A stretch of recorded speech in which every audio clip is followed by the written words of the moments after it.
नमस्कार. ठरलं तर मग मालिकेचा आजचा रिव्ह्यू तुम्ही पाहत आहात आणि आजचा एपिसोड खूप जबरदस्त आहे. आता अर्जुनने सांगितल्याप्रमाणे सायली पुरावे गोळा करायला सुरुवात करते आणि आता मैनावती तिला एका तिच्या मावशीचा खोटा पत्ता देते आणि त्या पत्त्यावर आता अर्जुन आणि सायली पोहोचतात. तर तेव्हा कळतं की तो पत्ता आणि ती बाई दोघेही खोटे आहेत म्हणून. त्यामुळे पूर्ण एपिसोड पाहायला विसरू नका. तर आता इकडे सर्व सुभेदारांचं मस्त बोलणं सुरू असतं की आता सचिन आल्यामुळे अस्मिता किती खुश आहे वगैरे. त्यावर कल्पना बोलते की हो ना, ती स्वतः आई होणार आहे, पण तिच्यातला पोरकटपणा काही अजून गेलेला नाही आहे. त्यावर प्रताप बोलतो हो, आणि आता अस्मिताला बाळ झाल्यानंतर आपल्याला तर 2-2 लहान बाळं सांभाळावी लागणार आहेत. पण सायलीचं मात्र या सगळ्याकडे लक्षच नसतं. ती आपलं सारखं दाराकडे पाहत असते आणि सदाशिव कधी येतोय त्याची वाट पाहत असते. आणि ही गोष्ट आता अर्जुनच्या लक्षात आलेली असते. तर अर्जुन चैतन्याला बोलतो की तू एक गोष्ट नोटीस केलीस का, की सचिन आला तेव्हा आपण सगळे किती आनंदात होतो, किती उत्साहात होतो. अरे पण सायलीकडे बघ, ती तशीच शांत होती. त्यावर चैतन्य सांगतो की अरे हो, तुझं बरोबर आहे, पण काय आहे ना, सायली पहिल्यांदा सचिनला भेटत होती, त्यामुळे हे साहजिकच आहे की ती शांतच असणार वगैरे. त्यावर अर्जुन त्याला सांगतो की नाही, तिच्या मनामध्ये काहीतरी वेगळंच गोष्टी सुरू आहेत. त्यावर चैतन्य त्याला विचारतो की नक्की काय झालंय. तेव्हा अर्जुन सांगतो की जे मला वाटत होतं आधी, जो गोंधळ माझ्या मनामध्ये होता तो गोंधळ आता तिच्या मनामध्ये आहे. पण DNA टेस्टमुळे आता माझी खात्री झालेली आहे, पण ती मात्र ही गोष्ट एक्सेप्ट करायलाच तयार नाही आहे. तिचं म्हणणं आहे की विज्ञान चुकू शकतं, ती टेस्ट चुकीची असू शकते आणि मी मूर्ख आहे, माझी चूक झाली आहे वगैरे, असं तो आता चैतन्याला सांगत असतो. आता हे सगळं बोलताना अर्जुन एकदम मराठीमध्ये बोलत असतो सगळे शब्द आणि बोलतो की नाही, म्हणजे बरोबर आहे की मीच अक्कलशून्य आहे, मीच बुद्धू आहे वगैरे, मूर्ख आहे मी. आणि हे आता चैतन्याच्या लक्षात येतं आणि चैतन्य बोलतो की अरे बापरे, तू इतके सगळे शब्द, इतके मोठे मोठे मराठी शब्द तू चक्क न अडखळता एका दमात बोललायस. आणि हा सगळा बदल तर सायली वहिनीमुळेच झाला आहे तुझ्यामध्ये. आणि गाढवा, तरीसुद्धा तुझा अजूनही तिच्यावर विश्वास नाही आहे का? पण तुला एक खरं सांगू का, मला देखील असंच वाटतं. म्हणजे मी त्यांना जास्त ओळखत नाही, माझी आणि त्यांची जास्त ओळख देखील नाही, पण मी जेव्हा कधी इथे येतो तेव्हा फक्त 2-3 वेळा दुरूनच मी त्यांना पाहिलं आहे. पण तरी देखील मला त्यांच्याकडे पाहिल्यानंतर हेच वाटतं की सायली वहिनीने यांच्या पोटी जन्म तर नक्कीच घेतला नसावा म्हणून.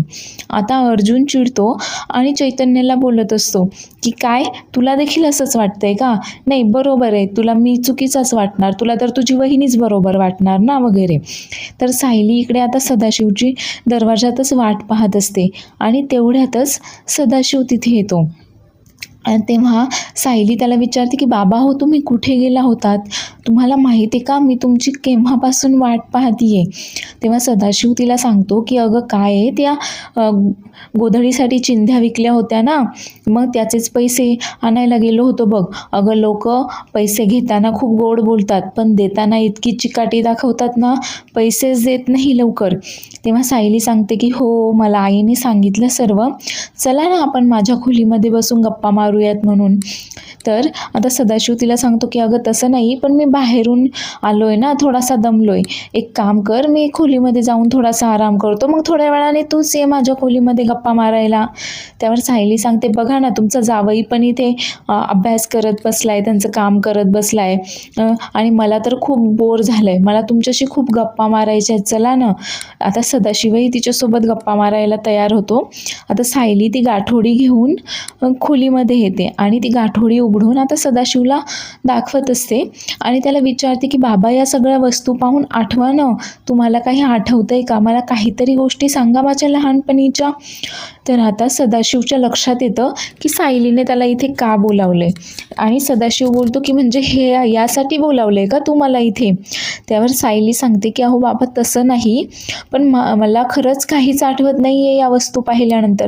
तुम्हाला आठवत असेल ना, मग सांगा ना मला. तेव्हा सदाशिव सांगत असतो की अगं तेव्हा हरवली तेव्हा तू 7 वर्षांची होतीस. तेव्हा तुझी सगळ्यात मोठ्या बहिणी आणि तू खूप घरामध्ये धिंगाणा करायचाच तुम्ही सगळ्याजणी. पार डोक्याला ताप आणून सोडायचाच तुम्ही. आणि तुझ्या 7व्या वाढदिवसाला आपण सर्वांनी मस्त पाणीपुरी खाल्ली होती आणि त्यानंतर मात्र तू हरवलीस वगैरे. तर सायलीच्या आता लक्षात येतं की आधी तर या दोघांनी सांगितलेलं असतं की ती 5 वर्षांची असताना हरवली आणि आता तर सदाशिव सांगतोय की ती 7 वर्षांची असताना हरवली आहे. त्यानंतर सायली आता त्याला तन्वीच्या गाठोड्यातील फ्रॉक दाखवते आणि बोलते की बाबा हा फ्रॉक पहा ना, तुम्हाला काही आठवतंय का हा फ्रॉक पाहून?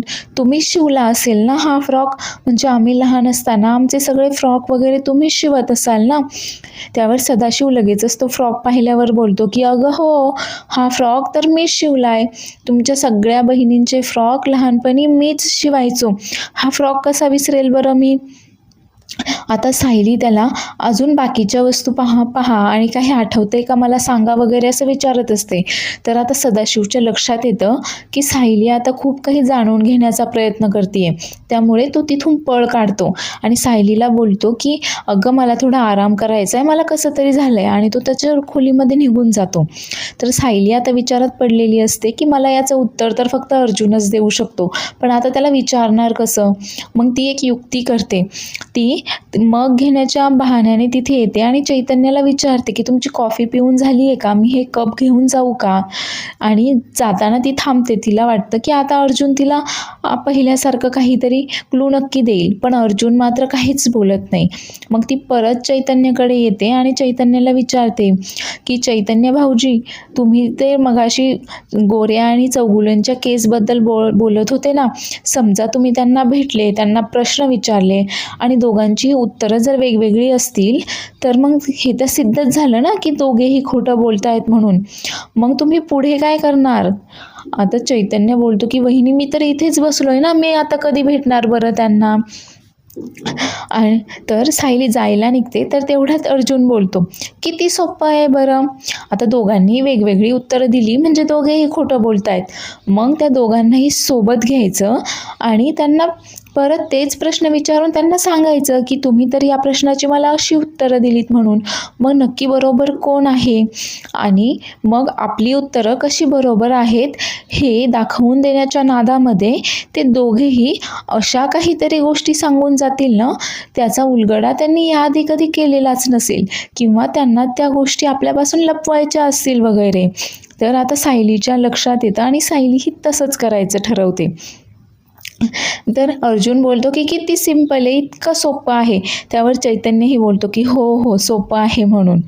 तर सायली आता चैतन्याला बोलते की चैतन्य भाऊजी, मला तुमच्या त्या केसमध्ये थोडासा इंटरेस्ट वाटला ना, म्हणून मग मी तुम्हाला विचारत होते हे सगळं. पण दुसरं कुणाला ह्या प्रश्नांची उत्तरं द्यायची काय गरज होती बरं. आता अर्जुनला खरं तर वाटलं होतं की सायली त्याचं कौतुक करेल, त्याने सायलीला उत्तर दिलं म्हणून. पण मात्र असं काहीच होत नाही.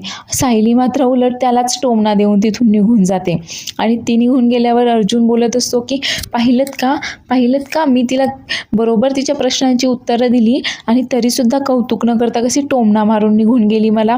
त्यावर चैतन्य बोलतो की कोणीतरी शहाण्या माणसाने बोललंय नवरा बायकोच्या भांडणामध्ये कोणी पडू नये म्हणून, आणि मी तर अति शहाणा आहे, मला तर अजिबात तुमच्या भांडणामध्ये पडायचं नाही आहे. तर आता इकडे तन्वी विचारात पडलेली असते की सायली आता अशी सारखी सारखी लोखंडेंच्या खोलीमध्ये का जाते, त्यांच्याशी काय बोलत असेल ती, हिच्यावर लक्ष ठेवायला हवं आहे. तर आता सदाशिव इकडे मैनावतीकडे आल्यानंतर तिला ते उधारीचे वसूल केलेले 300 रुपये देतो आणि सांगतो की अजून एक गोष्ट आहे, आणि त्याच्या खिशातनं तो एक सोन्याची अंगठी काढतो आणि तिला दाखवतो. त्यावर मैनावती विचारते ही खरी आहे का, सोन्याची आहे का. तेव्हा सदाशिव सांगतो की हो अगं, मी येत होतो ना तेव्हा मला रस्त्यामध्ये सापडली ही अंगठी. तेव्हा मैनावती बोलते हो ना, आपला तर चांगला राजयोगच सुरू झाला आहे. आता दोघेही खुश असतात आणि सदाशिवही बोलतो की हो ना, आता या लेकीच्या राजवाड्यामध्ये राहतोय म्हणल्यावर राजयोग तर सुरू होणारच. आणि तेवढ्यात तिथे सायली येते. तर आता सदाशिव सायलीला बोलत असतो की अगं तू का आलीस, मी थोड्या वेळाने येणारच होतो तुझ्याकडे. काय आहे की मगाशी आपल्या गप्पा अर्धवट राहिल्या. काय हे उधारीचे पैसे आणि काय काम झालं की नाही हे सांगायचं होतं ना तुझ्या आईला, त्यामुळे मग मी घाईघाई इकडे निघून आलो, पण मी येणारच होतो परत तुझ्याशी बोलायला म्हणून. तर आता सायली बोलते की हो ना, पण मला माझ्या काही प्रश्नांची उत्तरच भेटली नाहीत आणि त्यामुळेच मग मला इथे यावं लागलं.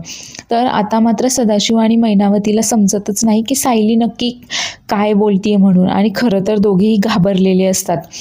तर सायली बोलते की आई, अगं तू तर म्हणाली होतीस की बाबा माझे फ्रॉक कधीच शिवत नव्हते म्हणून, पण बाबा तर म्हणतात की माझा तो फ्रॉक त्यांनी शिवलेला आहे. मग असं कसं, तुम्ही दोघंही वेगवेगळी का उत्तरं देत आहेत मला एकाच प्रश्नाची. त्यावर मैनावती बोलते की असं बोलले का मी. त्यावर सदाशिव लगेच तिला बोलतो की अगं काय मैने, तुझ्याच काही लक्षात राहत नाही. आता किती वर्ष झाली बरं त्या गोष्टीला, तुला आठवत नाही का मीच शिवायचो सगळ्या पोरींचे फ्रॉक म्हणून. त्यावर मैनावती बोलते हो हो अगं बरोबर आहे, आता इतकी वर्ष झाली ना म्हणून माझ्या लक्षात नाही आहे, हेच शिवायची तुझी फ्रॉक. त्यावर सायली विचारते किती वर्ष झाली. आता मात्र दोघेही घाबरतात. सायली बोलते नाही, तुम्ही बोललात ना की आता इतकी वर्ष झाली त्या गोष्टीला म्हणून, मग नक्की किती वर्ष झालीत, किती वर्षांची असताना हरवले मी, ते सुद्धा तुम्ही मला दोघे वेगवेगळं सांगताय. आई सांगते की मी 5 वर्षांची असताना हरवले आणि बाबा तुम्ही सांगताय की मी 7 वर्षांची असताना हरवले. अहो नक्की मी कधी हरवले होते. आणि तुम्हीच तर म्हणालात ना की लहानपणी मी खूप जास्त हुशार होते म्हणून, आणि मग मी इतकी जास्त हुशार असताना देखील गर्दीमध्ये तुमचा हात सोडून पळाले का, आणि त्यानंतर देखील तुम्ही मला शोधलं कसं नाहीत बरं, मला तेच काही कळत नाही आहे. त्यावर मैनावती आता नाटक करत असते की अगं काय बोलतीयस तू, तुला आम्ही शोधलं नाही म्हणजे कसं, खूप शोध घेतला आम्ही तुझा, पण तू काही आम्हाला सापडलीच नाहीस, आणि तू जर आमच्या सोबत असतीस तर आम्ही तुला असं हरवून कसं दिलं असतं बरं. तर आता सायली म्हणते तुमच्यासोबत असते म्हणजे म्हणजे मी तुमच्यासोबत नव्हते राहत का तेव्हा, कुठे होते मग मी. तर आता हे दोघेही खूप जास्त घाबरलेले असतात सायलीचे प्रश्न ऐकल्यानंतर, आणि त्यांना वेळेला जे सुचेल ते फक्त थापा मारत असतात, त्यातील काही एक शब्दसुद्धा खरा नसतो.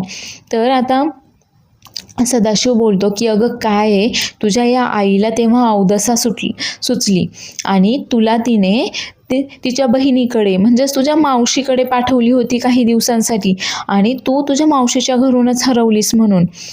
तेव्हा आता मैनावती ही सांगते की हो ना, मलाच अवदसा सुचली होती आणि तुला मी मावशीकडे पाठवलं माझ्या बहिणीकडे, आणि तिथूनच हरवलीस तू. त्यानंतर मात्र आम्ही तुला लई शोधलं पण तू काही सापडलीच नाहीस म्हणून. तर आता सायली बोलते की मावशीकडे, कुठे राहते ही मावशी, काय नाव आहे तिचं.